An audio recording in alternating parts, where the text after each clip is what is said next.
By Mirka Knaster. Maybe because I can talk up a storm, I love, even crave, silence. I feel safe in it. I know I won't blurt out something foolish or harmful, something I'll be sorry for. That's probably why if you ask spiritual teachers for advice on how to practice wise speech, they're likely to answer with one word: silence. Like the rain necessary for flowers to bloom, silence is essential for speaking with clarity. A Hindu adage, echoed in other cultures, reflects this relationship. If what you have to say is truthful, kind, and useful, then say it. If not, silence is best. My earliest lesson in the value of silence and the painful consequences of unkind words occurred when I was in elementary school. I don't recall what my mother did or didn't do one morning, but whatever it was upset me enough that I hurled enormous anger at her. I hate you. I wish you were dead. As an adult, I learned it was not uncommon for children to express such heinous thoughts, but at the time I suffered dearly for not holding them back. My father gave me such a whopping and I cried so hard that I couldn't go to class that day. Sages highlight the value of silence for more constructive reasons. They say it helps us use our personal resources judiciously. Talking expends energy and takes up time. I make a point of staying in close touch with friends, but I also know that hours can fly by in long talks on the phone. And although I love to go hiking with a friend and catch up on our lives, I notice a difference when I walk quietly with my dog. I feel refreshed from the exercise, and my energy is focused for the work I need to do. Silence also helps me express what is important rather than any old thought that flits through my mind. Sometimes, in the middle of a disagreement with my husband or to avoid one, I'll call time out. If I don't pause long enough for a walk or a sitting meditation to reflect on what's really going on, I'm likely to keep blundering with hurtful speech.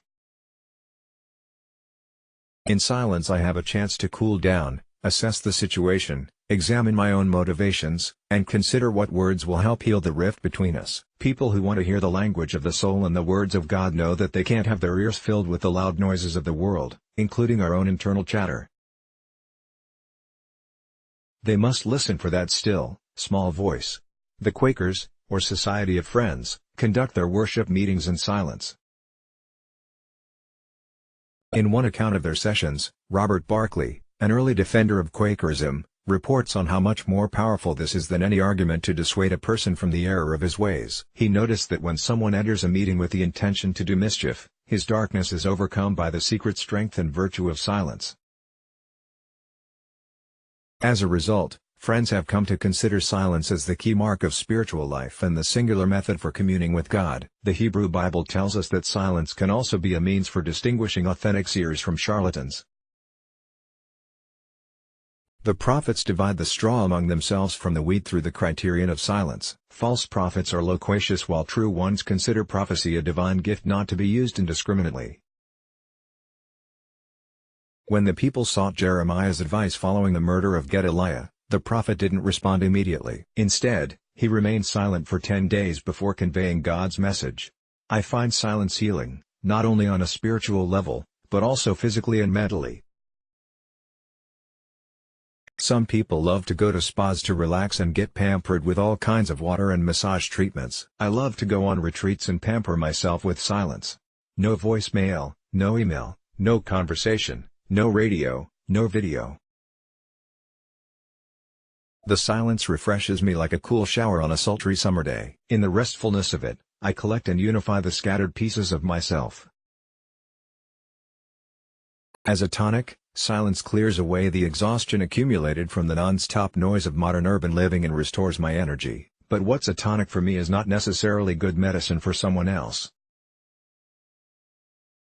Teachers acknowledge that silence may not be the best spiritual practice for individuals who are inclined toward melancholy or depression. They may need to open up and express themselves. Also, it is important not to maintain silence in the face of injustice. In Ethics for the New Millennium, the Dalai Lama says that if we keep silent out of a sense of self-centeredness, then it's a problem. We have a universal responsibility to break out of such silence and be of service to others. But, first, a cautionary note, It is in the womb of silence that we can grow ideas for the best course of action to take and to ensure that such action is rooted in compassion and wisdom. If we are going to speak out, our task is first to align ourselves with what the world needs, not what our ego desires, or we risk creating more harm through unconscious speech. One way to begin enjoying the delicious fruit of silence is to practice it briefly.